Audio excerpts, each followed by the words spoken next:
Hi Sally, Phil Beever here from the Wilderness Club. Just want to recap on our lesson this morning. So we run through your swing here on the left, do a great job, takeaway's pretty good. We can see there the shaft's cutting through your right forearm. If we look at Justin Rose at that same point, we can see he's in exactly the same angle as you there, pointing through the right forearm. Get you to the top of the swing. Left arm's great, right elbow's good. The only thing I said earlier on was the club face was a little bit weak, but we didn't do any work on that. If we look at you and Rose, very similar at the top, but his club face is at a 45-degree angle and your club face is pointing down, so it's a little bit open. And that's purely because of this wrist here. Yours is slightly cupped where Rose's is nice and flat. So that's something I would like to do at some point, but we left that alone today.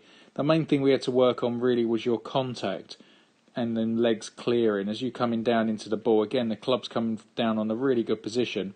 Club face is open, but coming into the ball now, I mean, we can see two things really. One, there's no turf interaction, so we can see the club head going through is hardly taking any turf. Most of them are brushed. And secondly, at impact, I mean, your legs that look like they're back at setup, it almost looks like you're addressing the ball as opposed to hitting the ball. If we look at Rose coming down, keep an eye on his legs. I mean, look how much more dynamic that looks. You know, you can see a lot of his left leg there. His right heel's off the floor where he's pushing off that foot. His shoulders are open. And if we follow where the golf ball is down here, if we follow the strike point, look at the divot, and we can see that again with his nice square divots he's been doing there. So for you, it's just trying to let you actually think about hitting it. You need to hit it harder.